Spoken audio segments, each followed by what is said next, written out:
Greetings. By virtue of your presence watching this video today, I want you to know that we consider you to be an extended member of our family at Unity in Linwood.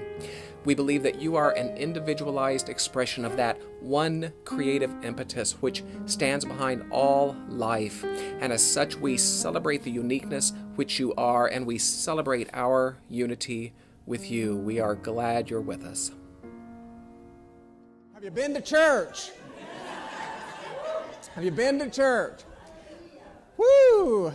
This is your last Sunday announcement for Mary Ann Williams, and Unity in Linwood stands as a positive force for growth and evolution in Puget Sound. Visit Edmonds Center for the Arts to purchase your ticket. We do expect a capacity event, and how proud we are to host and produce an important message for an important time. We would love to see you. It's this Saturday night.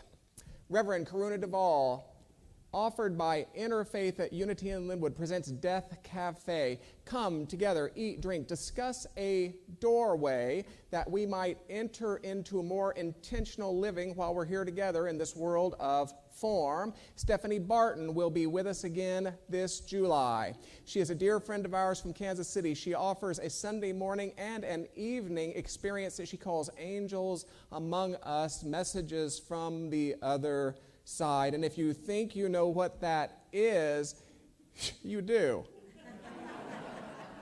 It's exactly what it sounds like. And finally, let us thank you. Let us appreciate you. Let us share our gratitude with you in tangible ways. Please register in the back for our annual all-community picnic. It occurs at Lindale Park on the last Sunday of July. I have to tell you, her work does provoke, it inspires, it elevates, it challenges my many answers, which is a very good thing. You know, I'm far more nervous about the people who have all the answers than those who have good questions.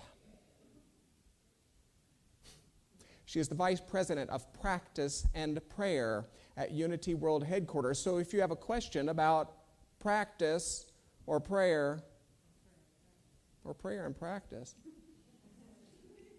I can imagine no finer voice. We're honored to have her with us this morning, here to deliver a lesson entitled How to Pray Without Talking to God. Would you offer a Unity in Linwood brand of welcome to Reverend Linda Martella-Whitsett, please?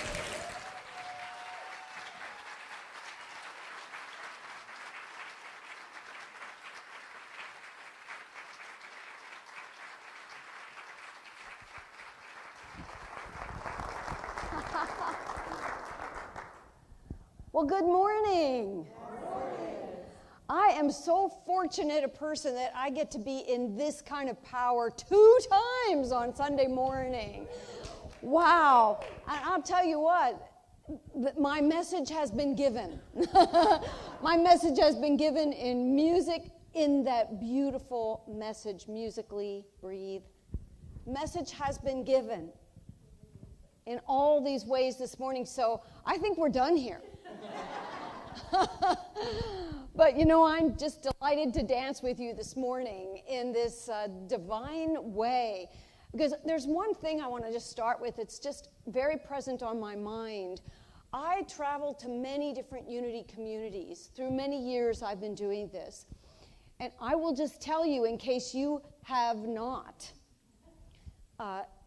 you are in a rare spiritual community with leadership. I just heard out of the voice of your spiritual leader this morning an accommodation and a recognition of a way that he acknowledged that he could grow. I don't even know what it was about. I was just walking past, and I was thinking to myself, what integrity, what spiritual integrity as a human being, as a leader, as someone who models a consciousness of spiritual living that I'm very honored to be in the midst of here today.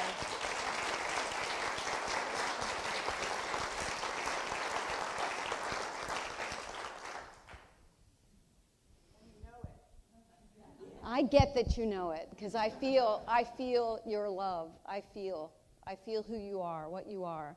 And so I'm here to add a voice to a message that's already here in this space, that you are already living. So I'm not here to tell you anything you haven't heard. Maybe hearing it in some way that maybe is different from the way you've heard it, that maybe will stimulate a thought for you and a practice for you that will just allow you to expand even beyond where you see yourself today. That's it for me. You know, I'm here as that. And I'm willing to stand in spiritual authority now. Those that were with us through the weekend know exactly what I'm talking about when I say that.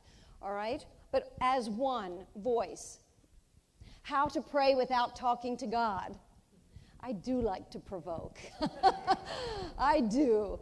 Because that book gets a lot of feedback, let's just say, right? There's a lot of question on the minds of people reading the title and saying, but wait a minute, I thought prayer, actually the definition of prayer is talking to God. Read the book. Read the book. So this is the message. We start with, we know that the way we pray depends upon what we believe God to be. And as important, what we believe our nature to be. The religion of my childhood and the messages that the dominant culture gives us even today is a very different premise about prayer from how I'm living today, because I had the chance to grow from that. I don't know about you, but I am in good company usually in unity communities with people who would agree that you were the ones in your family to question every darn thing. Anybody? Anybody? You were the ones, your families kicked you out of their kingdom from time to time, right? Because you were dared to ask the hard questions and to not just go along, right? So I know this about unity. We all kind of were the, that one in the family. I was that one in my family and in my church, in my religion. So, I know that one of the confusions that we have about prayer comes from what we believe God is and what we believe is true about ourselves. That this is the way it works.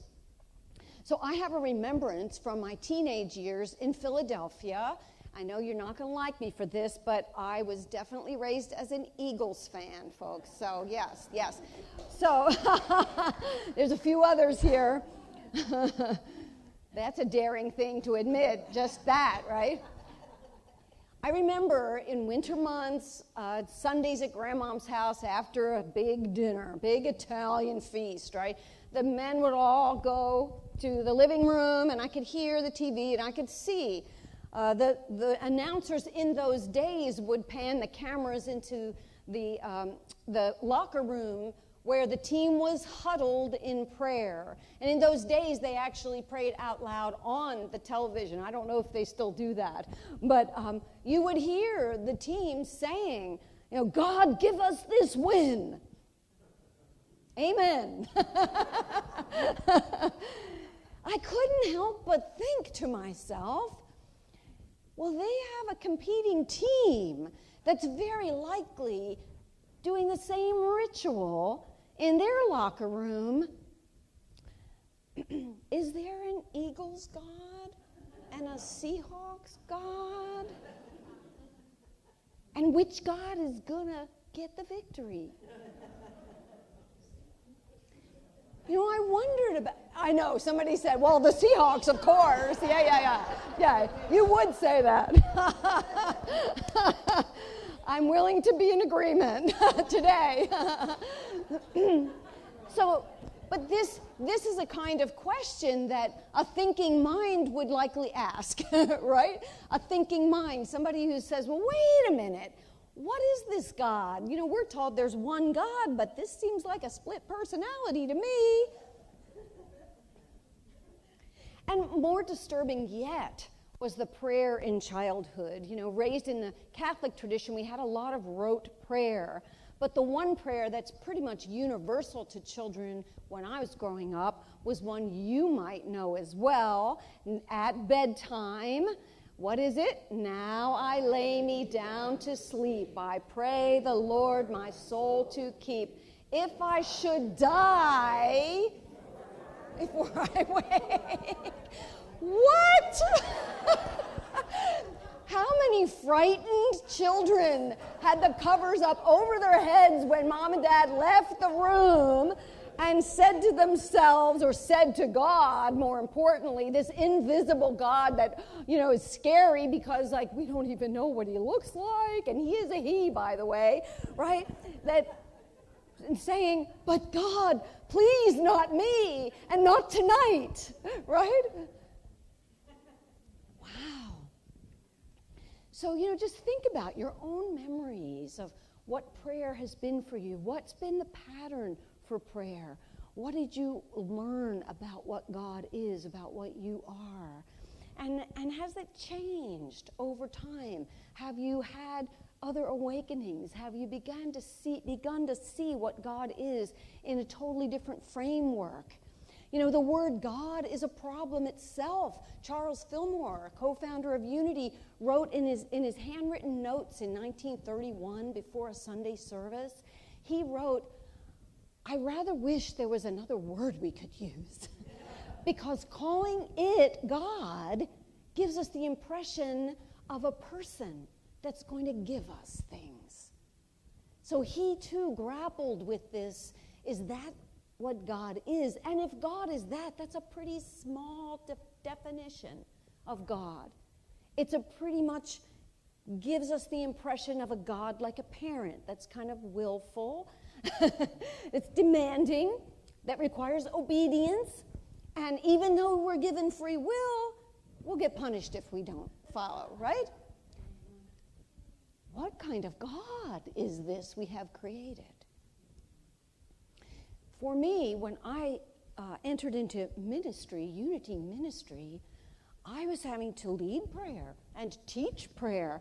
And as time went on, I became more and more uncomfortable with praying in a way that I heard patterned, even in a discipline called Unity, where God was somewhere else and something other. So it occurs to me, as I was thinking about it, that Ken mentioned today's Pride Parade, and I'm thinking, why do we need a Pride Parade? Why Black Lives Matter? Why Me Too? For one reason, we have created an other.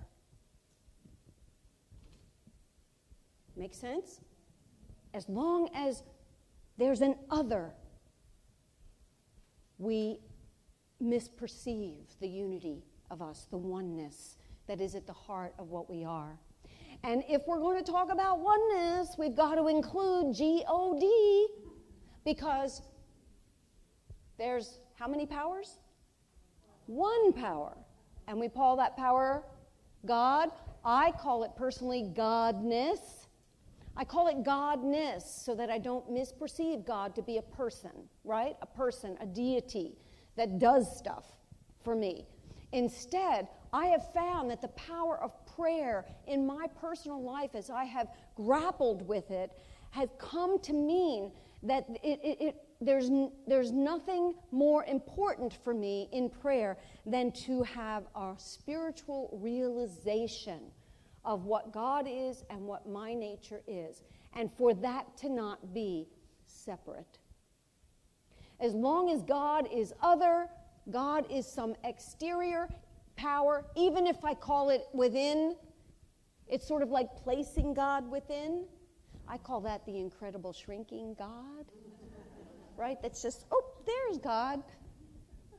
We know it's nonsense, but to conceptualize it, to dispel any false idea of God being located in any one place, it helps me to remember that whatever I can say about God, however I might describe God, I must begin to claim that capacity as mine.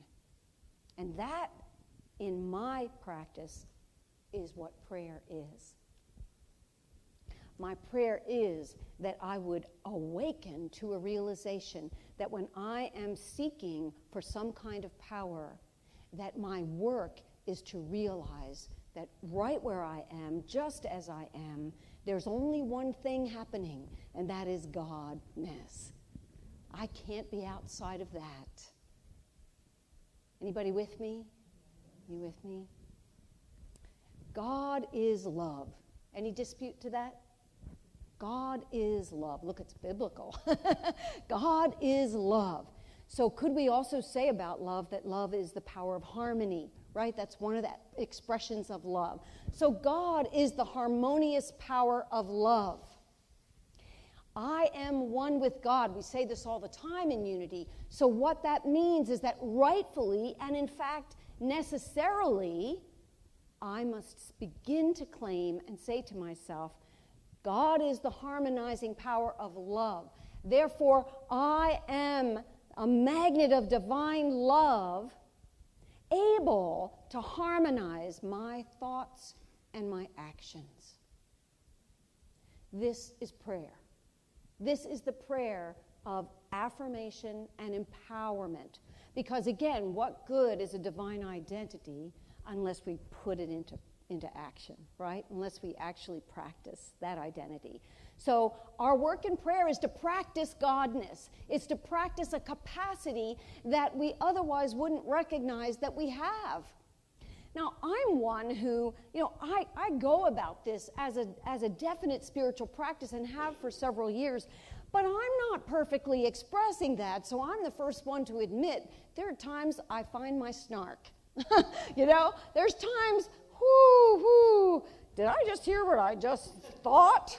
Glad I didn't say it out loud. Or if I said it out loud, oh my goodness, let me go back and unpack that thing, right?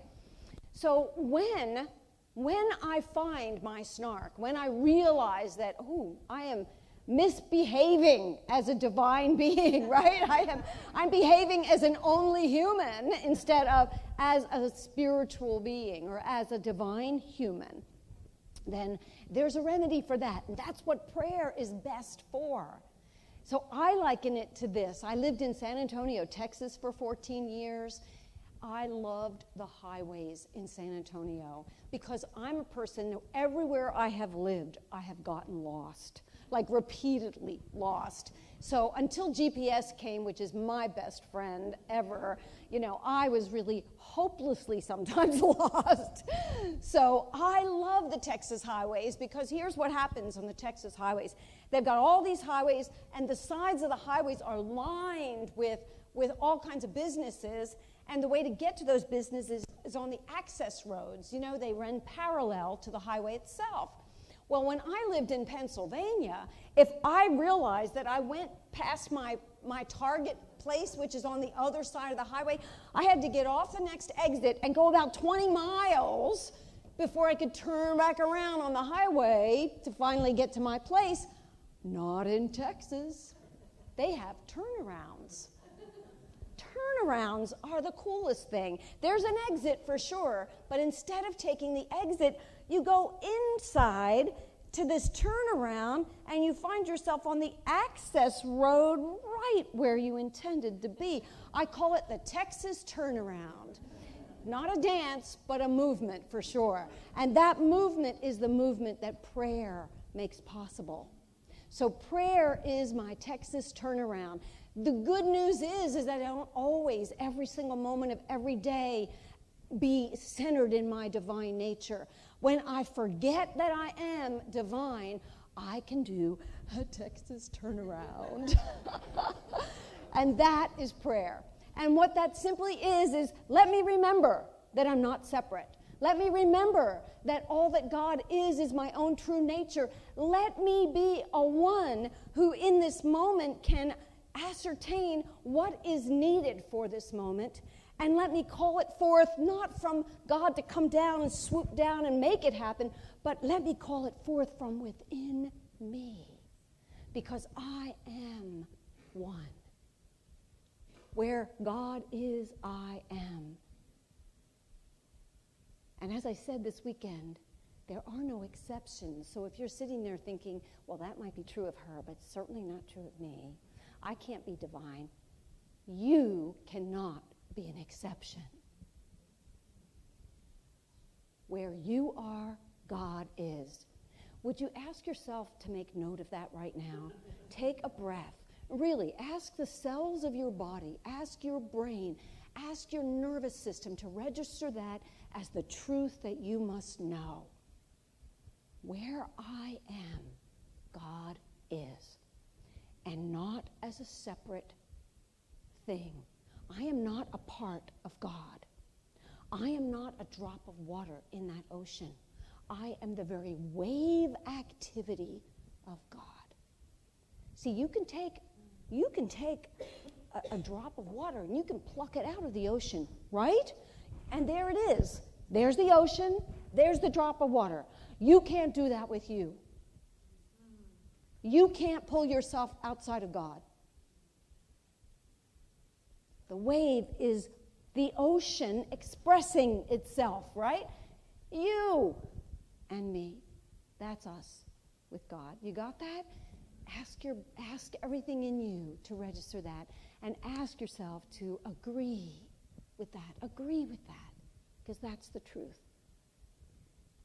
God is the stabilizing power. If it's true of God, it's true of me, right? I am strength, the stabilizing power of strength. That's what God is.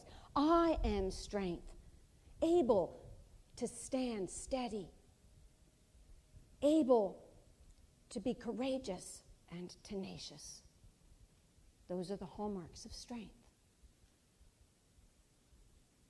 Let's take a few minutes and let's go into a time of meditation, reflection, of centering on this as truth, because we asked our body to absorb it, and let's let all aspects of our being, body, mind, spirit, all that we are, to really anchor this in as the truth that is a challenge.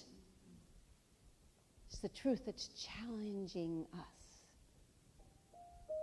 So eyes closed. You're welcome to sit toward the edge of your seat in order to sit at attention.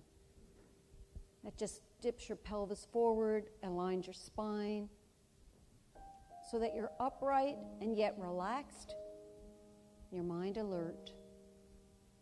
And breathe.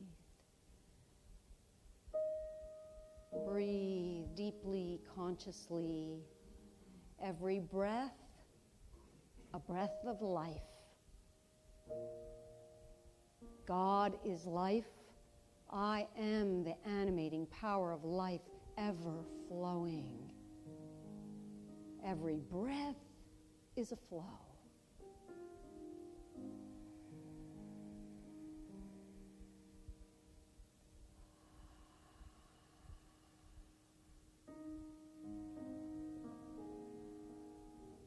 I center my awareness now at the core of me, where I imagine a flame of light. That light that represents my Godness, the nature of God that I am. And I fan that flame by saying to myself, I am what God is, I am. And so I spark a great bonfire of light within me, and it goes out to the borders of my own body right now. I am light through and through. And when I get to the edge of my body where my skin is, I remind myself that skin is not solid. That it is, in fact, is really not a border or a barrier. That it is permeable. Light gets out, light gets in. Life flows out, life flows in. It's all Godness.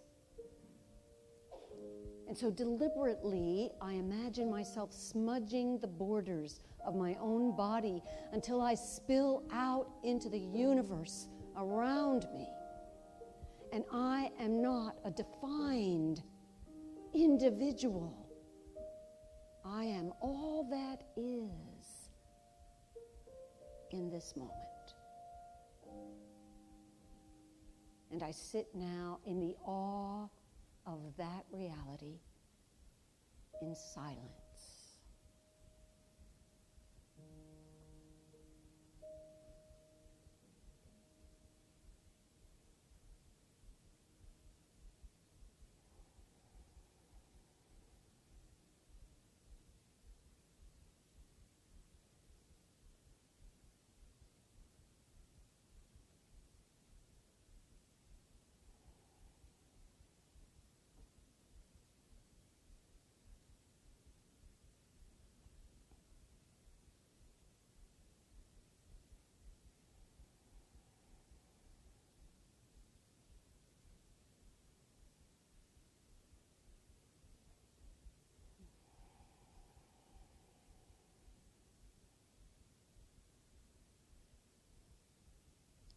if you would join me and place your hands on your belly just above your navel at the seat of spiritual wisdom,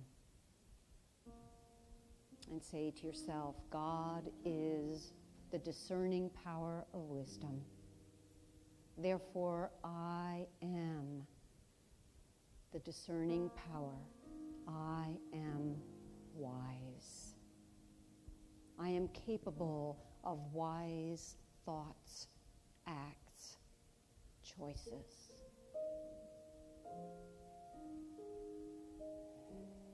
This I am because God is. I am one, only one. There is no other. I insist there is no other. One.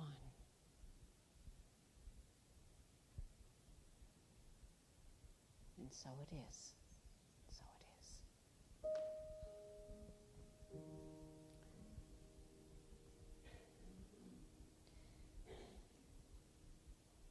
There's nothing really more important, I believe, or more urgent in this world for oneness to become our reality. It doesn't mean that we all have to be same. We're not same. Oneness is so much more than the differences, right? Than not seeing those differences. No, we honor the unique ways we express. In fact, we all are this. Anybody know what a geode is? A geode? Yes. So if you saw a geode out on the hillside, a whole geode just looks like what? A rock. It looks like any number of other rocks. They all look alike, you know, right? But the difference with a geode is what happens when you crack it open. So geologists refer to the geode as the Tootsie Roll Pop of the natural world for the reason that it looks just like every other Tootsie Roll. Till you pop it open, there's a sweet surprise on the inside.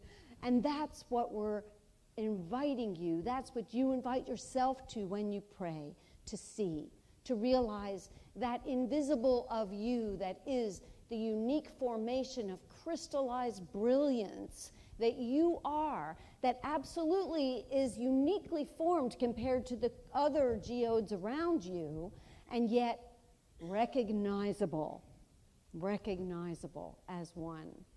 So this is our work in prayer, is to get gooder and gooder at claiming our oneness and stop kicking God out and beyond us.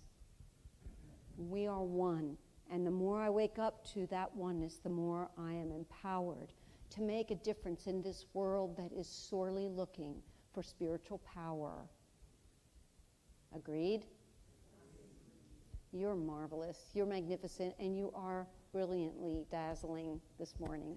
Thank you. Thank you, guys.